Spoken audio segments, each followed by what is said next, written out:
Oke, Assalamualaikum warahmatullahi wabarakatuh. Perkenalkan saya Putra Aditya, NRP nomor 002 dari kelas 2D3 ITA, satu kelompok dengan Yoga Nur Alamsyah, NRP 024, sama kelas 2D3 ITA.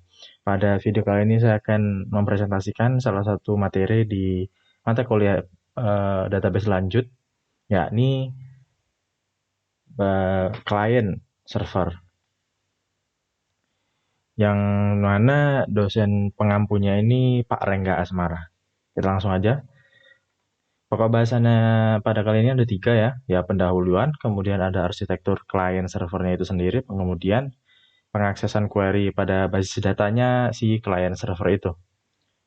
Dan belajarnya kita skip aja. Nah, ini pendahuluan. Jadi, aplikasi basis data terdistribusi dikembangkan dalam bentuk arsitektur yakni arsitekturnya klien server. Teknologi client server ini berkembang secara cepat sebagai teknologi lanjut disebutnya. Pada beberapa waktu yang lalu ya, sangat sulit memprediksi status saat ini teknologi client server itu sendiri. Tapi sekarang mungkin sudah lebih mudah daripada yang beberapa waktu lalu. Kemudian yang mana kalau kita bilang prediksi teknologi untuk beberapa tahun ke depan ya sama sulitnya seperti tadi yang client server tadi. Ada beberapa faktor yang mempengaruhinya, yang mempengaruhi klien server itu sendiri, baik itu perangkat lunak, perangkat keras, protokol networknya, teknologi LAN MAN, dan komunikasinya seperti itu. Dan penurunan biaya dari beberapa faktor tersebut menyebabkan semakin besar kemungkinan mempunyai sistem yang kuat. Next. Nah, arsitektur klien server. Sekarang ini, arsitekturnya si client server yang banyak digunakan dalam industri itu disebut juga two-tier arsitektur. Arsitektur ini di dalamnya itu di mana server mengirim data dan klien itu mengakses data fungsinya. Server ini memainkan peran yang dominan pada arsitektur ini. Keuntungannya adalah kesederhanaan dan juga kompatibilitas dengan sistem yang legal. Jadi bukan ilegal ya. Kemudian arsitekturnya itu sendiri dikembangkan kemudian menjadi three-tier. Kalau tadi kan two-tier, sekarang three-tier arsitektur. Yang mana modelnya ini layarnya itu direpresentasikan sebagai host, klien dan juga server. Server sendiri memainkan peranan sebagai penengah dengan mengirim aturan bisnis atau business rule, prosedur atau constraint yang digunakan untuk mengakses data dari host. Klien sendiri berisi antarmuka atau GUI dan beberapa aplikasi tambahan mengenai aturan bisnis. Kemudian server ini di sini bertindak sebagai conduit of passing, yakni memproses data dari host ke klien di mana kemudian akan diproses, baik itu difilter dan juga nanti dipresentasikan ke pemakai dalam format GUI. Antarmukanya itu sendiri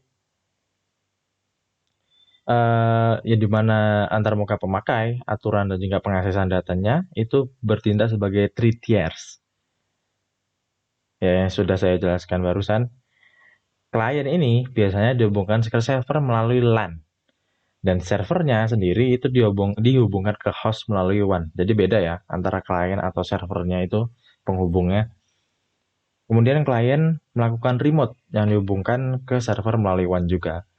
Sistem ini sangat cocok untuk perusahaan besar, enterprise ya, di mana basis data terpusat dapat disimpan dalam host.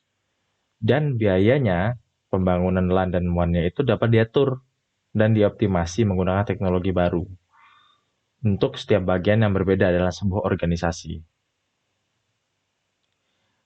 Nah, kemudian kita masuk ke pengaksesan query pada basis data client server. Bagaimana membagi fungsi DBMS antara klien dan server tidak ada ketentuannya. Jadi sehingga banyak pendekatan yang berbeda yang ditawarkan untuk melakukan pengaksesan query-nya. Satu kemungkinan adalah memasukkan fungsi dari DBMS terpusat pada level server. Jadi untuk pembagian fungsinya itu punya satu kemungkinan, yakni memasukkan fungsi ke pusat DBMS di level servernya. Nah, sejumlah DBMS relasional itu menggunakan pendekatan yang sudah saya sebutkan barusan, di mana SQL servernya disediakan untuk klien. Sedangkan setiap klien harus menggunakan query SQL yang tepat dan menyediakan antarmuka pemakai dan fungsi antarmuka untuk bahasa pemrograman. Dikarenakan SQL adalah bahasa standar relasional, berbagai SQL server, meskipun disediakan oleh vendor yang berbeda, dapat menerima SQL. Jadi yang penting kalau misalkan beda server tapi tetap bahasanya itu SQL, bahasanya kan udah banyak tuh SQL yang itu kan. Tapi kalau misalkan walaupun vendornya berbeda tapi tetap itu SQL, itu tetap bisa dimasukin. Kemudian klien juga merujuk pada data dictionary, yang di dalamnya terdapat informasi pada data distribusi di antara server SQL yang berbeda, yang mana sebagai modul untuk dekomposisi query global maksud saya, ke dalam sejumlah query lokal yang dapat dieksekusi pada berbagai tempat. Nah, interaksi antara klien dan server selama pemrosesan query SQL adalah sebagai berikut. Itu ada 4 ya.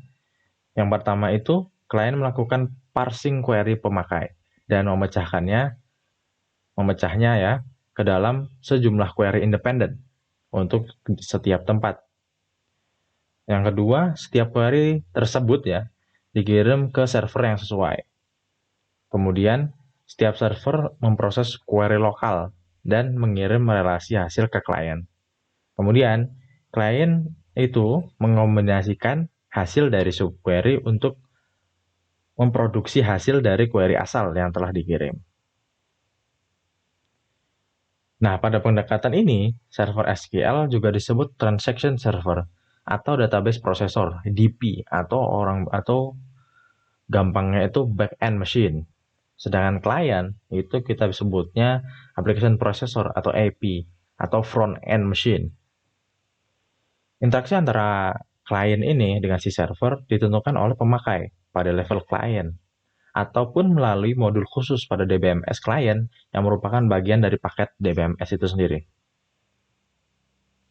Contohnya nih ya, pemakai mau mengetahui apa data yang dikirim ke setiap server, kemudian membagi permintaan query ke subquery secara manual dan mengirimkan subquery secara individu ke tempat yang berbeda.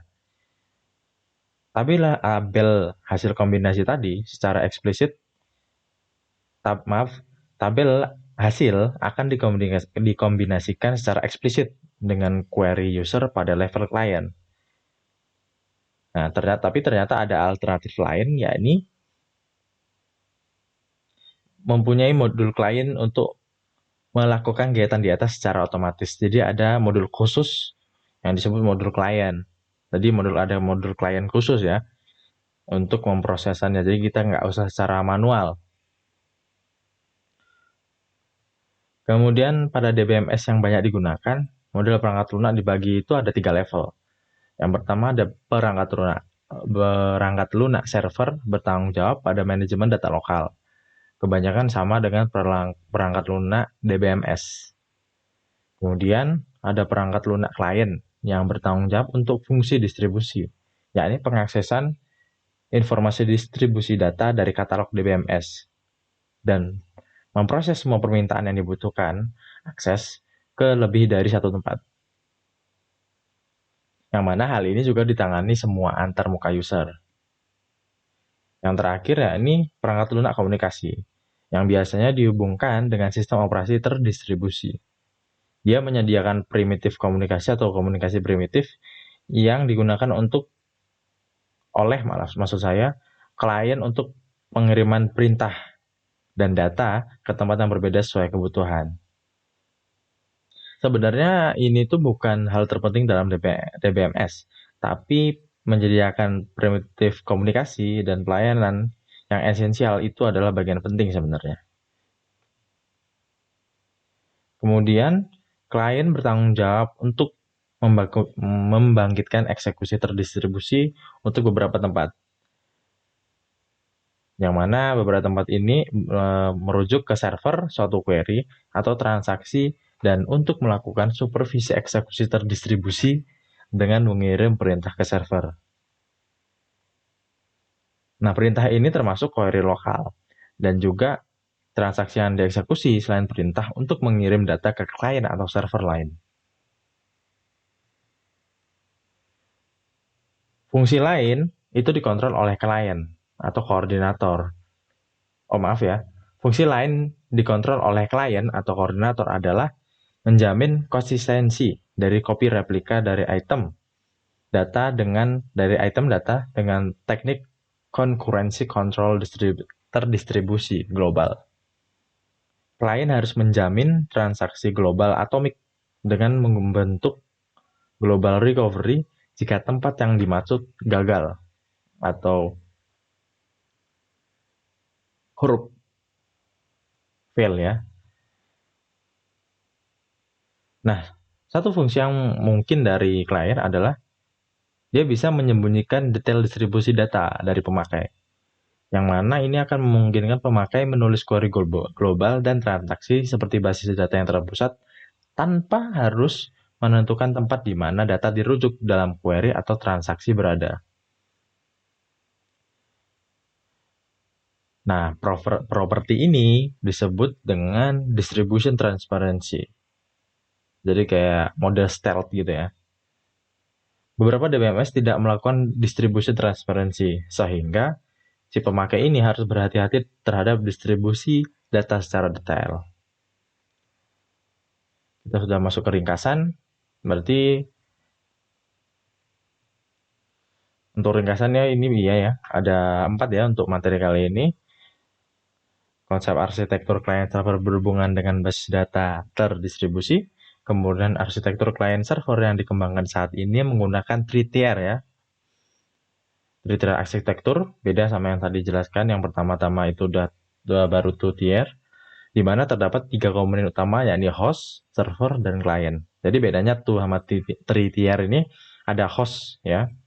Kemudian pengaksesan query dilakukan dengan cara klien melakukan permintaan query dengan mengirimkan subquery ke beberapa tempat server, dan setelah server mengirimkan hasilnya ke klien mengkombinasikan hasil subquery ke query asalnya. Kemudian modul perangkat lunak yang terdapat pada DBMS dapat dibagi menjadi 3 level, yakni perangkat lunak server, klien, dan juga komunikasi. Nah, itu saja dari saya untuk materi pada kali ini. Semoga bisa bermanfaat. Saya dipamit. Wassalamualaikum warahmatullahi wabarakatuh.